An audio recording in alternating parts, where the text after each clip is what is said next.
Novo Testamento, lição de número 54.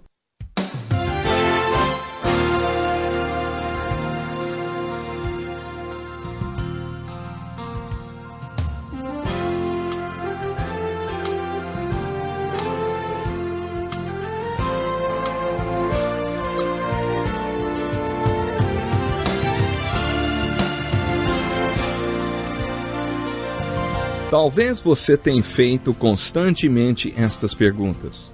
Onde posso encontrar refúgio num mundo cheio de conflitos? Ou, como e onde posso encontrar força para vencer nesse mundo que oferece tantas derrotas? Acompanhe agora com o pastor Edson Bruno mais um programa Encontro com a Palavra.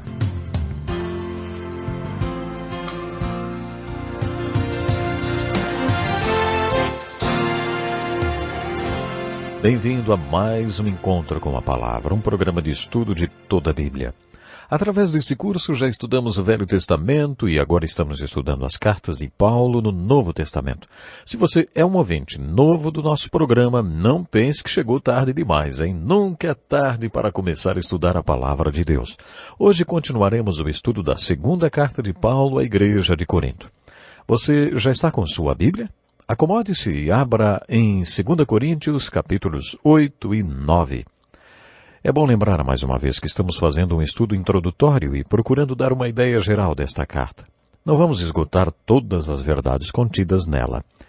E olhe, são muitas verdades. Algumas pessoas já me disseram, você passou direto pelo meu versículo preferido. Nós passamos por cima de vários versículos, porque neste curso tentamos dar a você uma visão geral de cada livro, uma ideia do que você deve procurar em cada um dos livros da Bíblia. Os capítulos que estudaremos hoje tratam de um assunto muito prático. Paulo deixou para nós muitos ensinos práticos. Encontramos, por exemplo, um versículo que trata de relacionamentos pessoais. Ele escreve assim, se os entristeço, quem me alegrará senão vocês a quem tenho entristecido? Existe uma verdade muito profunda e prática neste pensamento. Aplique-a ao seu casamento, principalmente se você já estiver aposentado. Às vezes é uma bênção quando o homem sai de manhã para o trabalho. Uma bênção para a sua esposa. Mas quando você não precisa mais sair todos os dias de manhã, se depara com um grande desafio. Trabalhar o relacionamento com sua mulher agora que passam o dia inteiro juntos. Pare para pensar um pouco nisso. Imagine que você entristeceu a pessoa com quem vive e a quem ama. Se você a deixou triste, quem é que poderá animá-la? Ela? Mas você a deixou triste. Ela é a última pessoa no mundo a quem você poderia entristecer. No capítulo 6 de 2 Coríntios, Paulo estimulou a segregação, preconceito e discriminação. Isso espantou você? Se atentarmos bem para o texto, veremos que Paulo fala sobre tudo isso, mas a base para o preconceito e a discriminação não é raça, nem etnia, nem posição social. É fé. Paulo exorta, não se ponham em julgo desigual com descrentes. Pois, o que há de comum entre o crente e o descrente? Ele continuou citando uma passagem do Velho Testamento. Saiam do meio deles e separem-se, diz o Senhor, e lhes serei pai, e vocês serão meus filhos e minhas filhas. Paulo está dizendo que devemos ficar separados do descrente. Ao mesmo tempo, não podemos viver neste mundo como monges em mosteiros, porque desta maneira não alcançaremos o mundo. O que Paulo está dizendo é que podemos estar no meio deles, sim, mas devemos ser diferentes. Nunca se esqueça que você é diferente porque é transcendente e transformado, com um pé na terra e outro no céu. Você já passou pela experiência da conversão, pela experiência do deserto e pela experiência celestial. Você não vai mais marchar no mesmo ritmo das pessoas do mundo. Os capítulos 8 e 9 desta carta referem-se à mordomia ou à administração do que Deus lhe deu. Este não é um assunto muito apreciado. Comecei meu ministério com 25 anos e disse que jamais pregaria sobre dinheiro porque já tinha ouvido tantas histórias de família que quando finalmente conseguiam levar o chefe da casa para a igreja, o sermão era sobre dinheiro e a pessoa acabava indo embora dizendo que na igreja só se prega sobre dinheiro e que tudo que eles querem é o seu dinheiro e não voltava nunca mais então. Eu aprendi que o pastor é responsável pelo bem espiritual da igreja e por isso não há como não pregar sobre dinheiro. As Escrituras afirmam que o bem-estar espiritual de uma pessoa depende da sua fidelidade na questão da mordomia, ou seja, dízimo, ofertas. Em Lucas 16, na parábola do administrador astuto, o Senhor ensinou que se você não for fiel na administração dos bens do homem injusto, Deus não o abençoará com as riquezas verdadeiras. Ele reterá suas bênçãos espirituais. Se Deus tem retido as bênçãos espirituais na sua igreja, é porque ela tem sido infiel nessa área. Por isso, como pastor, devo pregar sobre a mordomia. Nunca quis saber com quanto cada membro da igreja contribuía. Mas uma vez o tesoureiro da igreja me chamou e quis que eu desse uma olhada em seus relatórios para ver por que certas pessoas estavam sempre no meu escritório buscando aconselhamento. O tesoureiro argumentou: a razão por que a vida deles é uma bagunça é porque não contribuem com 1 centavo para o Senhor. Acho que o Senhor os ajudaria a resolver grande parte de seus problemas se pregasse sobre mordomia, hein? Se falasse sobre dízimo e ofertas. Nem é preciso dizer que a partir daquele dia eu já preguei muitas vezes sobre mordomia, sobre dízimos e ofertas. Os capítulos 8 e 9 de 2 Coríntios são uma passagem maravilhosa sobre esse assunto. Paulo estava fazendo uma coleta para os judeus cristãos que estavam sofrendo em Jerusalém e na Judéia por causa da perseguição aos santos. O ministério de Paulo era voltado principalmente para os gentios. Os crentes de Corinto, Éfeso e Colossos eram gentios. Ele foi um importante missionário para o mundo não judeu, mas por onde ia, espalhava o seu amor pelos judeus cristãos que estavam sofrendo em Jerusalém. Paulo queria incluir os coríntios naquela oferta. Por isso, os capítulos 8 e 9 desta carta, escrita em Filipos, são instruções referentes à coleta. Antes de entrarmos no resumo destes capítulos, gostaria de ler parte do texto bíblico para vocês. É uma passagem muito importante que mostra o dom que Paulo tinha para lidar com as pessoas. Ele era muito diplomático e usou sua diplomacia com os coríntios para convencê-los a participar daquela coleta em favor dos judeus cristãos que eram perseguidos em Jerusalém. Você está lembrado que depois que Paulo deixou Éfeso por causa de um tumulto, ele foi para Filipos. Ele estava passando por uma crise e a igreja de Filipos era a sua igreja preferida. Os filipenses sempre o ajudaram. Ele não usou dinheiro dos efésios, tessalônicos ou coríntios quando pregou nas suas cidades.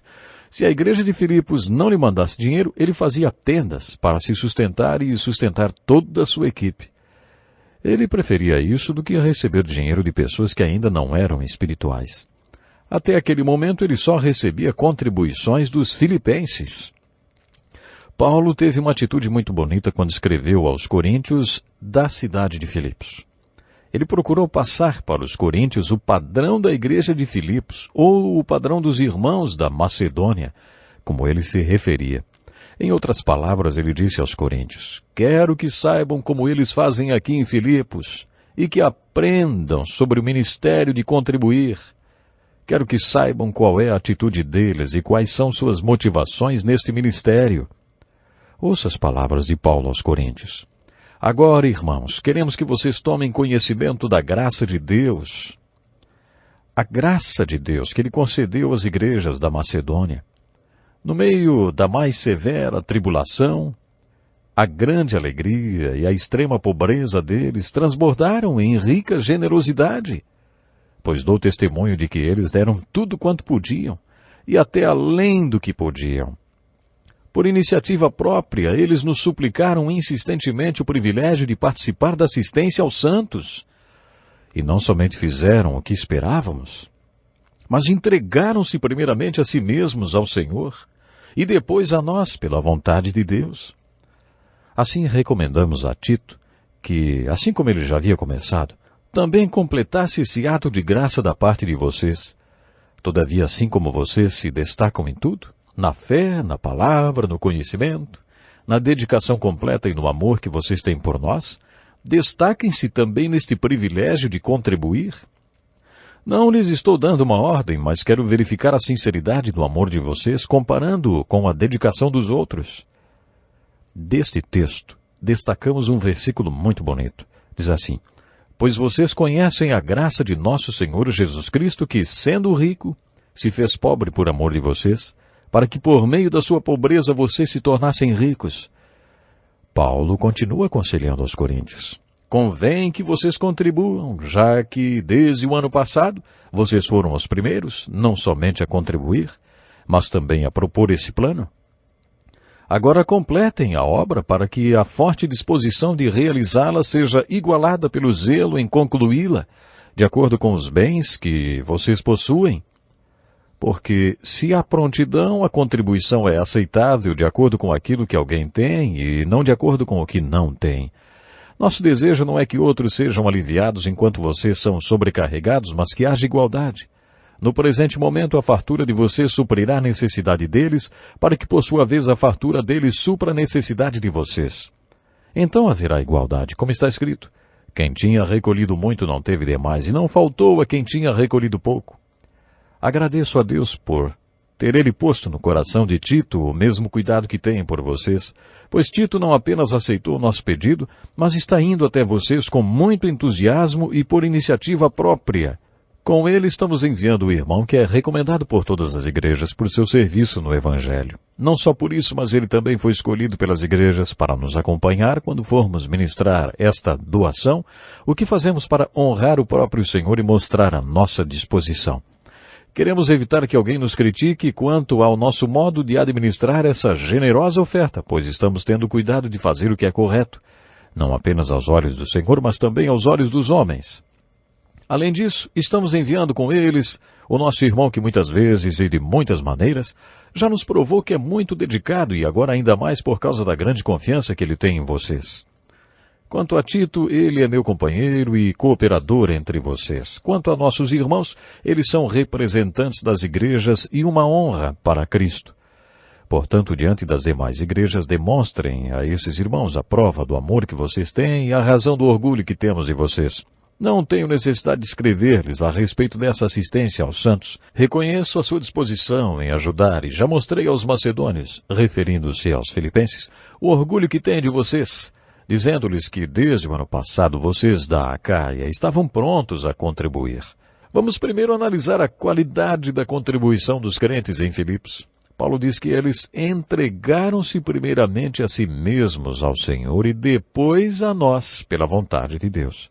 Já dissemos que para Paulo, antes que uma pessoa colaborasse com alguma oferta para o seu ministério, deveria preencher certos requisitos, ou seja, deveria primeiro ofertar para Deus e depois para ele, satisfazendo primeiro a vontade de Deus e de sua obra. Deveria dar por livre e espontânea vontade, sentindo-se privilegiada por poder ofertar. Parece que isso era muito importante para Paulo. Ele jamais forçaria ninguém a fazer nada. Na carta a Filemon, que estudaremos mais tarde, Paulo apelou para que ele, de bom grado, recebesse de volta um escravo fugitivo, tendo em Cristo plena liberdade para mandar que você cumpra o seu dever, prefiro fazer um apelo com base no amor.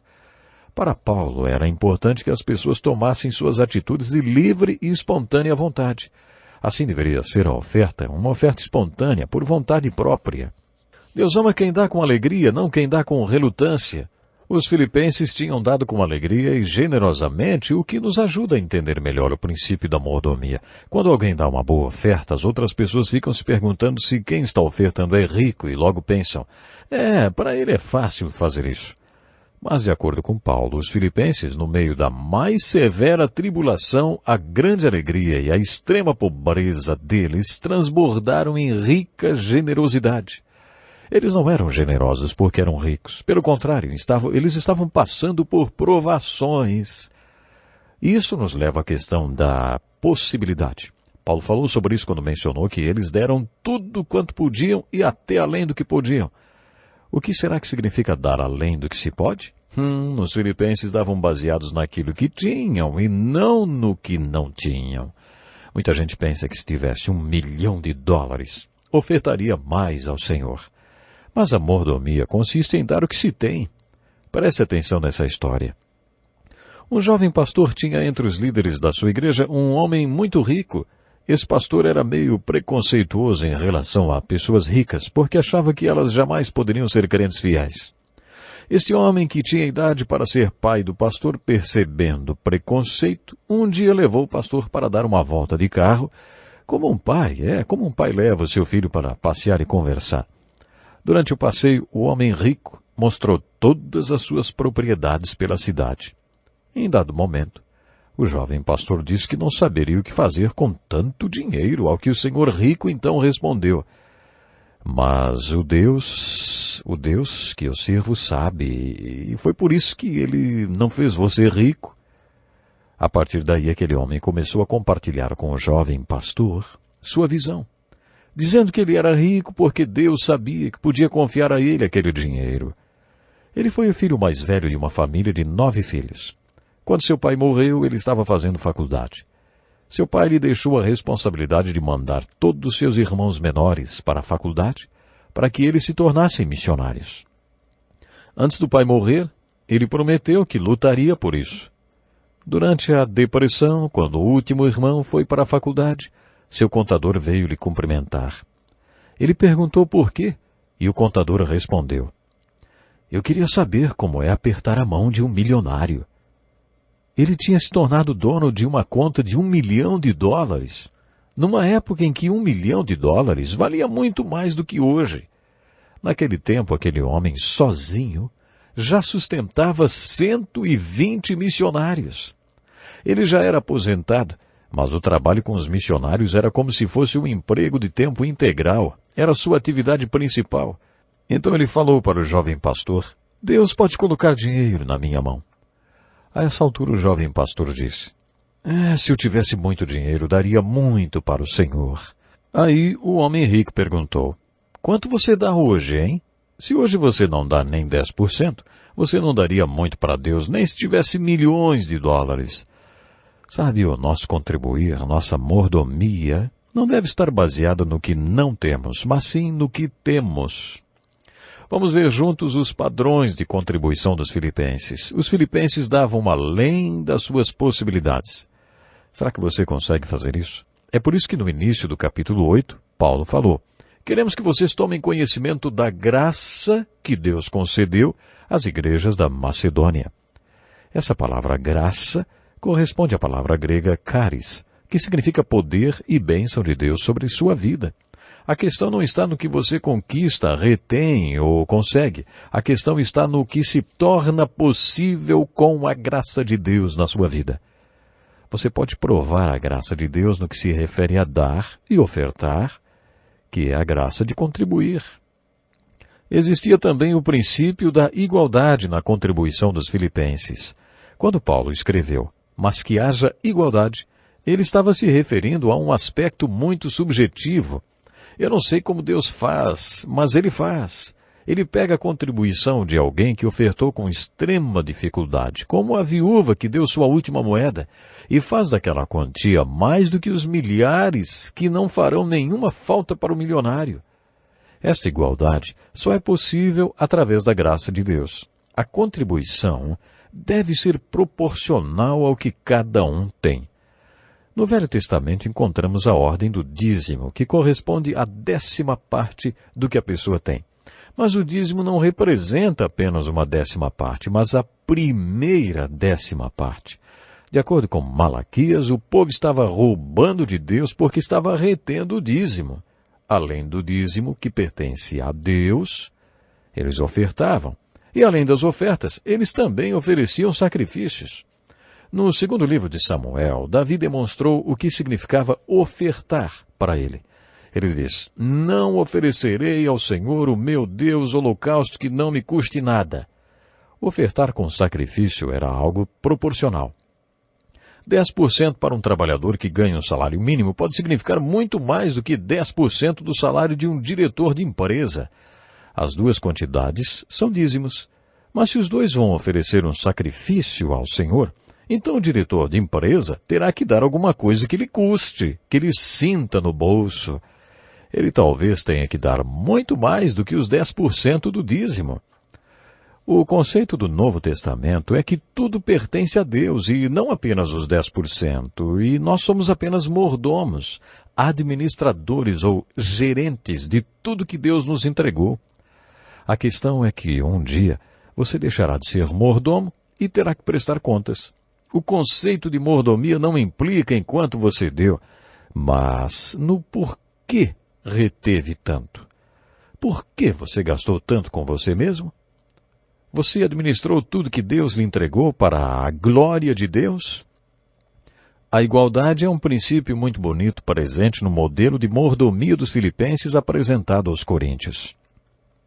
Esta igualdade apresenta-se da seguinte forma: se vamos contribuir baseados no que temos e não no que não temos, então Deus fará funcionar o princípio de igualdade. Eu já vi Deus pegar a última moedinha da viúva e fazê-la render mais do que os 10.000 reais de um homem rico que nem sentiria falta daquele dinheiro. Quando o escritor desse estudo, o pastor Dick Woodward, estava construindo uma igrejinha, um jovem fazendeiro foi até sua casa num sábado à noite e lhe entregou uma bela arma de caça. Este homem era muito tímido. Ele simplesmente entregou a arma e saiu. O pastor foi até uma loja de armas para avaliá-la. O dono da loja não se conformava que aquela arma tivesse sido doada e perguntou ao pastor: "Puxa, que tipo de pregação você fez para conseguir que um fazendeiro ofertasse essa arma?" Pouco tempo depois, o pastor Dick Woodward foi convidado para falar num retiro para um grupo de homens da igreja presbiteriana. Eles não especificaram sobre qual tema gostariam que fosse abordado no encontro. Então, antes de começar o retiro, o pastor perguntou sobre o que eles gostariam que ele falasse. Lá de trás veio uma sugestão. "Por que você não fala sobre como conseguir que um fazendeiro doe sua arma de caça?" Era o dono da loja de armas. Ele era um dos líderes da igreja presbiteriana. Aquela igreja estava querendo mudar para outro bairro onde seu trabalho pudesse ser melhor desenvolvido, mas não havia consenso a esse respeito porque a saída da igreja daquele bairro significaria numa desvalorização imobiliária. Depois de falar ao grupo, no final do retiro, a liderança decidiu fazer a mudança. Sabe, eu creio que Deus aceitou aquela arma de caça doada com sacrifício para ajudar a construir 2 igrejas. Creio que Deus usou aquela arma de caça e fez aquela doação render muito mais do que uma bolada de dinheiro que não faria falta nenhuma para um homem rico. Foi isso que Paulo quis dizer quando declarou: "Porque se há prontidão, a contribuição é aceitável de acordo com aquilo que alguém tem, e não de acordo com o que não tem." Nosso desejo não é que outros sejam aliviados enquanto vocês são sobrecarregados, mas que haja igualdade. Palavras de Paulo. Se você está interessado em mordomia, ou se tem que pregar sobre esse assunto, ou ensinar na escola dominical, leia os capítulos 8 e 9 de 2 Coríntios e medite sobre eles. Você vai descobrir que eles são as melhores passagens de toda a Bíblia sobre a questão da mordomia. Esses capítulos foram escritos porque Paulo estava recolhendo uma oferta para os santos perseguidos em Jerusalém. Paulo queria incentivar os coríntios para que eles enfim se envolvessem na bênção de aliviar o sofrimento dos judeus crentes de Jerusalém e da Judéia. E ele usou como exemplo os padrões de contribuição da melhor igreja que contribuía com o seu ministério, que era a igreja de Filipos. Paulo usou a igreja de Filipos, esse exemplo, para desafiar os crentes lá de Corinto. E você? Você possui a percepção de que tudo que tem pertence a Deus e que Ele quer que você seja apenas o mordomo de todos esses bens? Se você não tem muito, talvez seja porque Deus sabe que não pode colocar muito na sua mão. Seja fiel com o que você tem e Deus o abençoará. Até o próximo programa. Que lição importantíssima. Obrigado, pastor Edson Bruno. Prezado ouvinte, coloque em prática o que você ouviu aqui.